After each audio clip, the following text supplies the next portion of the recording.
welcome back. In tonight's episode, we're gonna go into the heart of Osaka, Japan, where something strange and deeply unsettling happened just a few years ago. So this story takes place in a well-known hotel, one whose name starts with the letter T. Locals whisper about it. Travelers leave with uneasy memories. So what happened there? Well, let's just say it's the kind of experience that makes you never want to stay alone in a hotel room again. Let's dive in. Back in 2019, a Japanese musician, we'll call him Paul, was in Osaka for a short business trip. He wasn't exactly a celebrity, not a household name, more of a D-lister really, someone you might vaguely recognize on the street, maybe from a late-night music show or an opening act of a small concert. He was one of those artists grinding it out, still chasing that big break. Now, Paul was no stranger to this particular hotel. Every time he came to Osaka for work, he booked the same place, without fail. It wasn't fancy, but it was convenient. It was close to all of his favorite restaurants, and more importantly, just a short walk from the venue where he usually performed. On this particular trip, Paul didn't bother booking ahead of time. He figured he could just walk in and get a room, like he always did. But this time, things didn't go as planned. When he arrived, the front desk staff politely informed him that all of the rooms were fully booked. Paul didn't take it well. He was known to have a bit of a temper, and it showed. He raised his voice, demanded to know if they had any idea who he was. "I'm pretty famous, and I'm practically a VIP here," he snapped. "I stay at this hotel every time I'm in Osaka. You have to find me a room. Any room. I don't care what it is. Figure it out and make it happen." Now, if you know anything about Japan, you know this.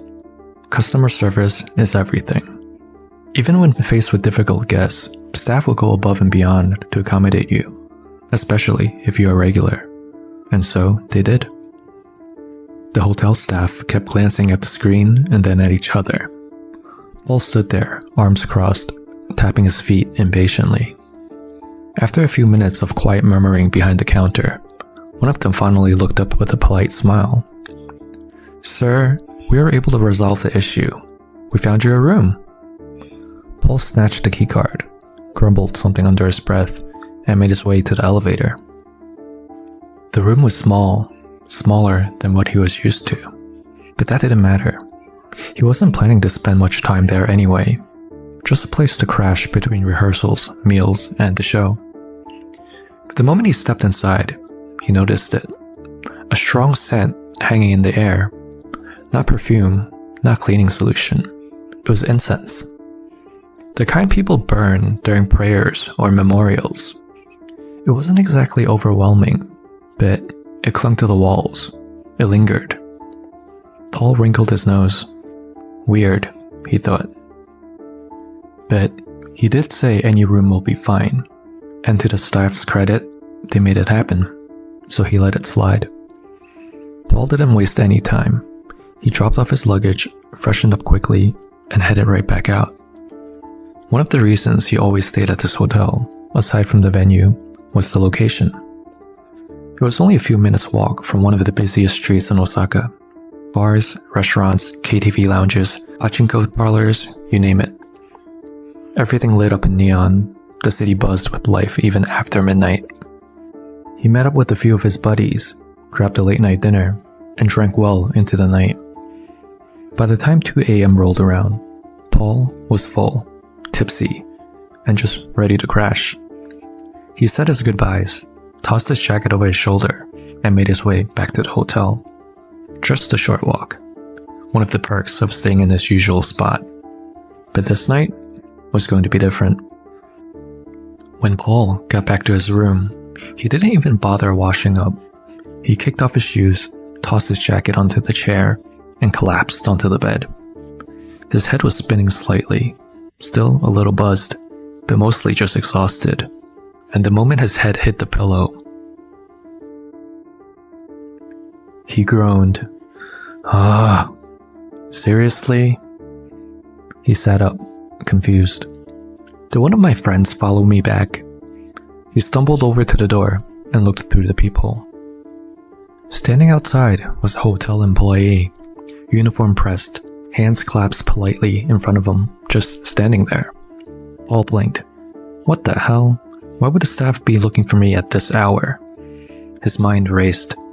Did something go wrong with my credit card payment for the room? Did I maybe forget to sign something? Then another thought crept in. Maybe he's a fan. That happens sometimes. Wants an autograph maybe. Maybe even a photo, who knows? The man outside must have heard Paul lean against the door, because without knocking again, he suddenly spoke. Excuse me, sir. I apologize for the late night disturbance. The front desk sent me. If you don't mind, may I come into your room? Paul furrowed his brow. That's weird. So Paul unlocked the door and cracked it open. Standing right there was the neatly dressed hotel employee. Uniform was so clean, posture straight. He gave a small bow and continued, I'm very sorry again, sir, for the inconvenience, but the guest who stayed in this room before you apparently left something very important behind. Do you mind if I come in just for a moment just to take a quick look? Paul hesitated. The guy looked legit, but something about the whole situation didn't feel right. 2 a.m., no prior call from the front desk? Still, Paul had already opened the door, so he nodded and let him in, but asked him to make it quick because he wants to go to sleep. The staff member didn't waste time. He stepped into the room and began searching frantically, checking drawers, behind the curtains, even crawling halfway under the bed. Paul just stood there, confused and annoyed, watching this guy scour the small space like he'd lost something important. After a couple of minutes, the man stood up, gave a deep bow, and apologized again. Then he left. Paul was irate now. Okay, what the hell is going on? It was almost 3 a.m. now, and hotel staff were barging into his room, looking for mysterious items left by somebody else. He collapsed back on the bed, hoping to get some sleep now. Then, his eyes shot open. You've got to be kidding me. He stomped back to the door and looked through the peephole again. Same guy, same uniform, same stiff posture. Sir, I apologize. May I come in to look for something the last guest left behind? Paul opened the door again, but before he could say anything, the man rushed past him and began searching the room again, retracing every single step he did before. Under the bed, behind the curtains, every drawer, nothing. Another deep bow, another apology, and just like before, he left. Paul slammed the door shut and stood there, his hands clenched. Now he is pissed. They're messing with me. That was the only explanation. He picked up the room phone and dialed the front desk, barking into the receiver. Get someone up here now. I'm done playing games. 3 staff members arrived minutes later, all bowing deeply as Paul stepped out into the hall.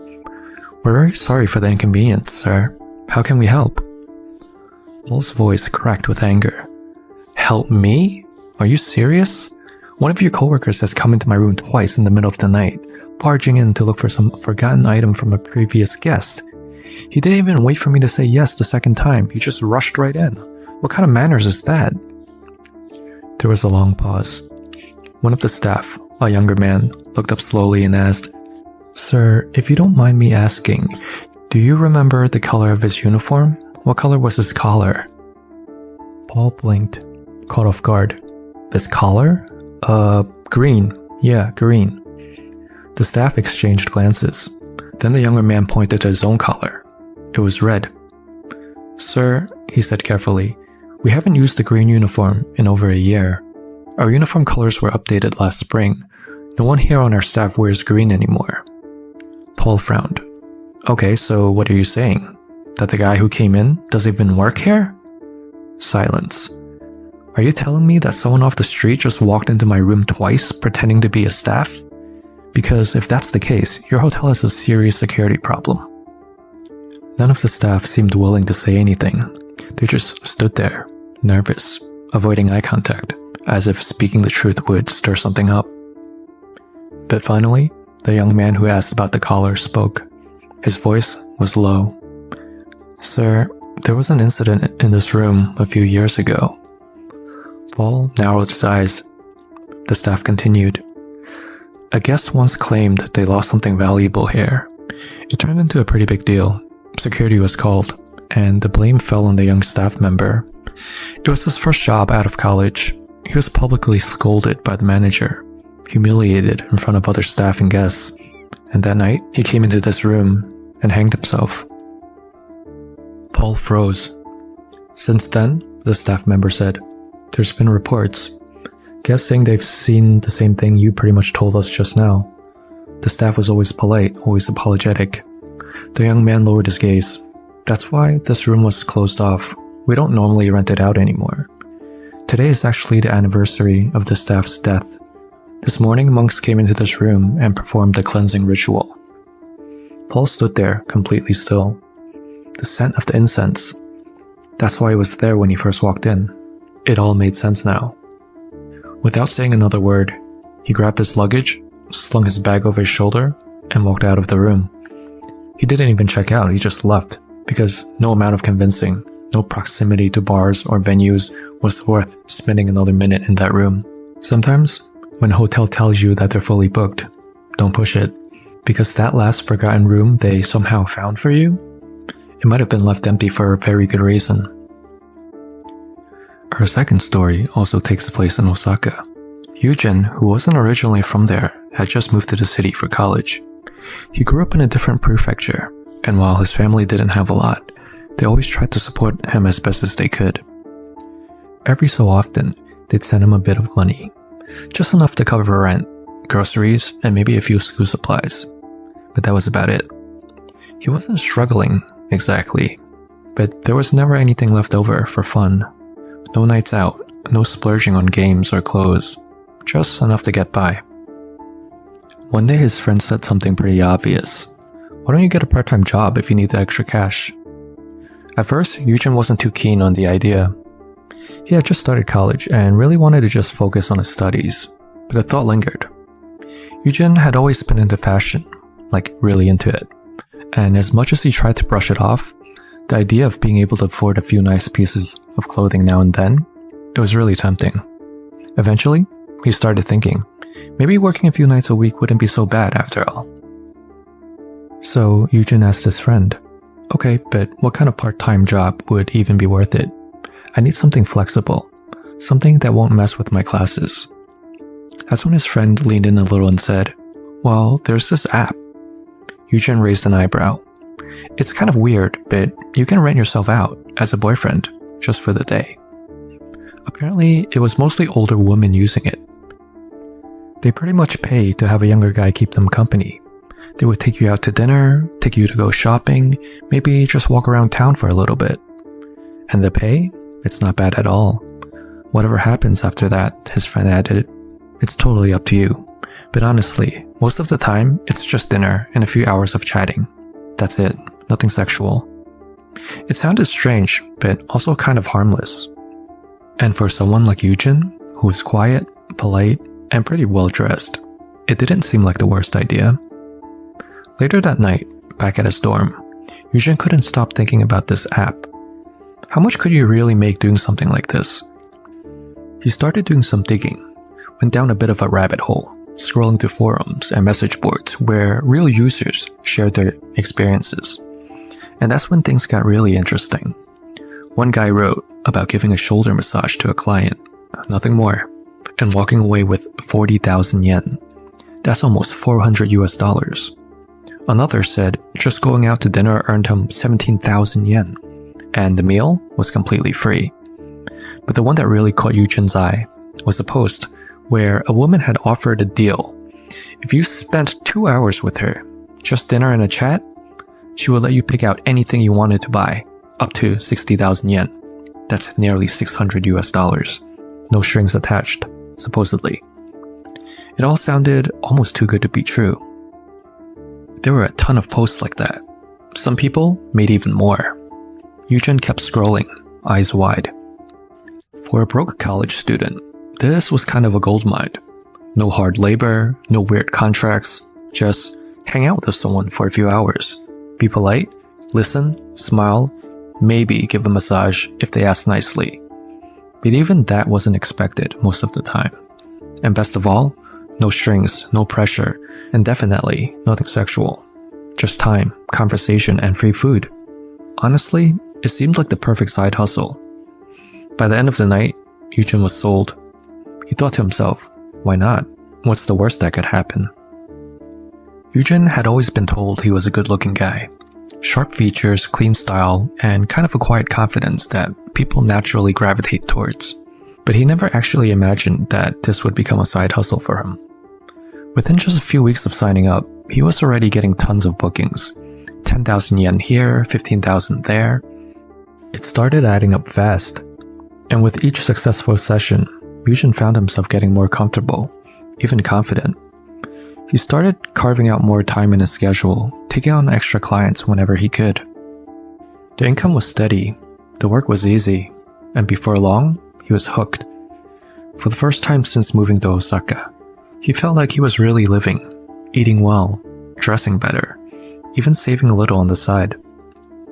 As the weeks went by, Eugen started getting pickier with his bookings. He proved himself on the app and had good ratings, good manners, and now he only took the higher paying offers. And then, one evening, a new message came through. One that made his jaw drop. I'm a single woman, approaching 60 years old. I would love to book you for 3 hours. I want you to come to my house and cook for me. After we eat, I would like us to take a nap together. Don't worry, nothing sexual. I will pay you 300,000 yen if you accept. Eugen's eyes practically popped out of his head. 300,000 yen. That's almost 3,000 US dollars. For 3 hours, he replied instantly. There was no location listed on the client's profile, so he asked, Are you located in Osaka? The client responded, Yes. But after chatting a little more, it turned out that wasn't exactly true. They were about 2 hours outside of the city. Pretty far, honestly. But for that kind of money, Eugen figured he could take the bullet train, maybe even stay somewhere overnight if he had to. It was a lot for one job. He agreed. That's when things started to feel a little off. Instead of sending him a location, or a pin, or some kind of address, the client replied with something unexpected. A photo. It was a hand-drawn map, step-by-step directions from the nearest train station from her house, sketched in pencil on lined paper. Who still hand-draws maps these days? There were little arrows, labels like turn left at the stone lantern or turn right at this location, and even a note that said, if you reach the rice field, you've gone too far. Eugen just stared at it for a while, confused. Why not just send a Google Maps link? He figured maybe it was because she was older. Maybe she didn't know how to use smartphones very well. It was odd, sure. But 300,000 yen was a powerful motivator. So he shrugged it off. Probably just a harmless old lady, he thought. What's the worst that could happen? The next day, Eugen packed a small bag and headed out. He took the train to the station that the client had mentioned, some rural stop way out in the countryside. Once he arrived, he pulled out the photo of the hand-drawn map on his phone and began to follow it. At first, it seemed kind of charming, but after a while, it just started to drag. The roads were so long and narrow and dead quiet. No shops, no people, just endless stretches of empty land and scattered trees. It felt like he had been walking for hours. At one point, he muttered under his breath, Where even is this place?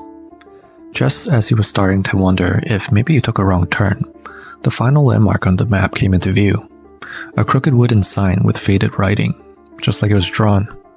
He looked up, and there it was. Behind tall stone walls covered in creeping ivy was a massive house. More than that, it was a mansion, hidden all the way out here in the middle of nowhere. Eugen blinked, stunned. He wasn't sure what he expected, but it definitely wasn't this.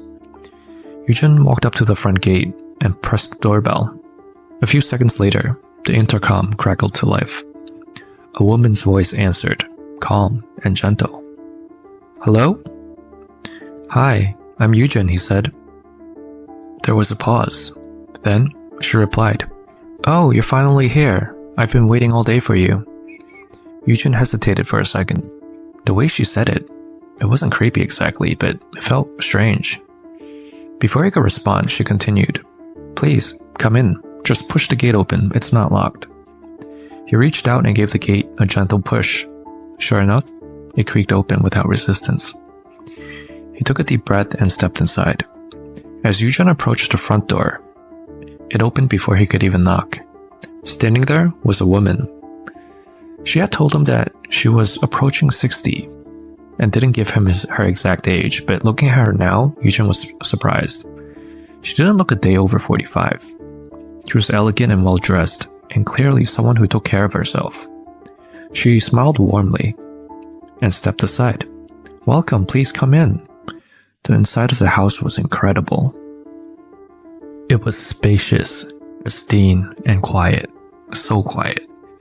To the left, Yujin noticed the guest room with a neatly made bed and sunlight pouring in through the wooden blinds. To the right, there was a massive tatami room, wide open and almost museum-like in how perfectly aligned everything was. It was the kind of home you only see in the movies. "Wow," Yujin said, glancing around as they walked deeper into the house. "Your home is beautiful. Do you live here alone?" The woman gave a soft nod. "I do," she said with a smile. As they walked toward the kitchen, they passed by another room on the left. Yujin slowed down a little bit. Curiosity got the better of him. How do rich people really live, he wondered. He peeked through the open hallway.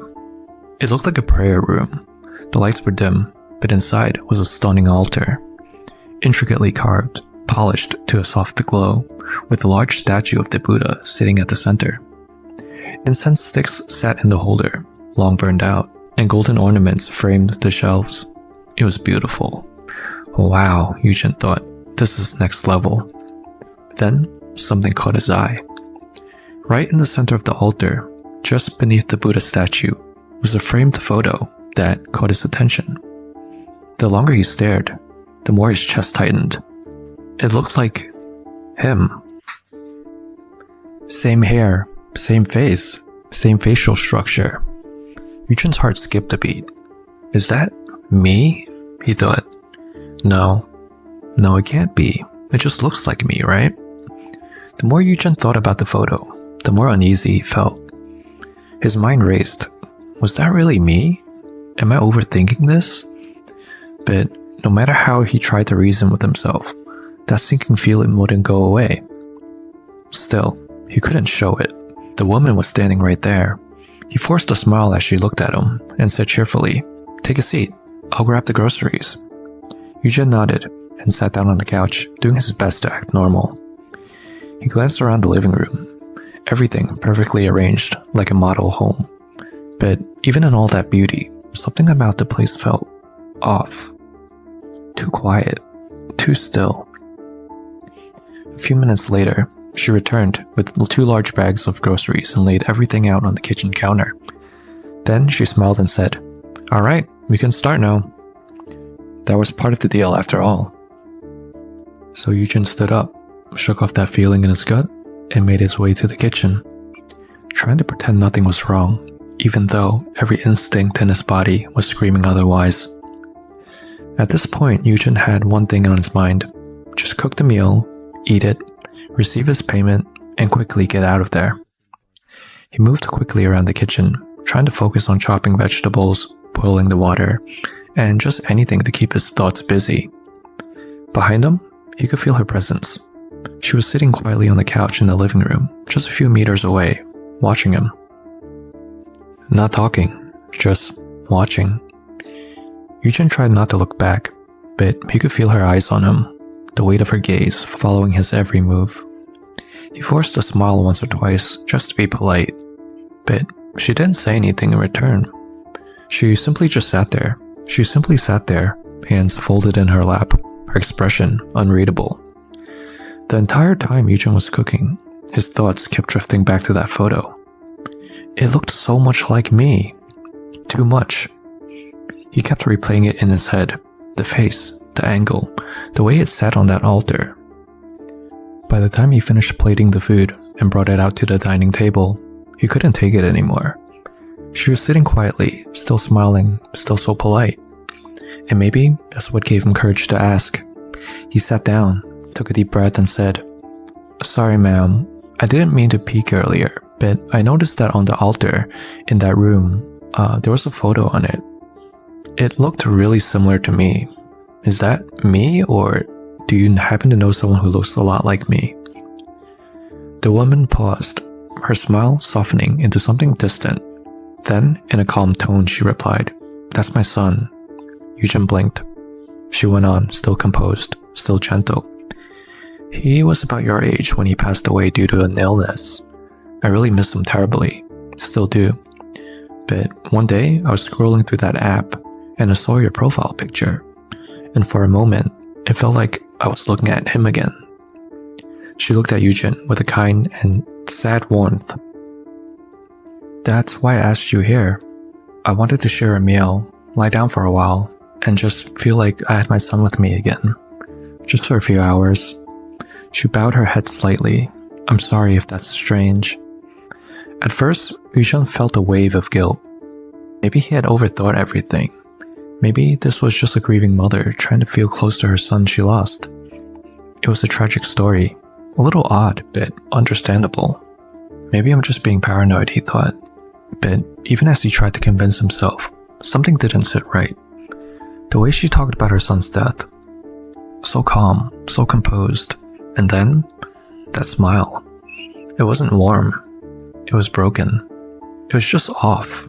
Subtle, but wrong. After dinner, the woman stood and smiled at him again. "I'll take care of the dishes," she said. "You can just relax a bit." Eugen nodded and stayed seated on the couch, still uneasy. As she moved to the kitchen and began rinsing the plates, Eugen quietly pulled out his phone. He went to a website he had heard about, one that lists homes in Japan where deaths have occurred. It's a public database, updated regularly. All you need is the address.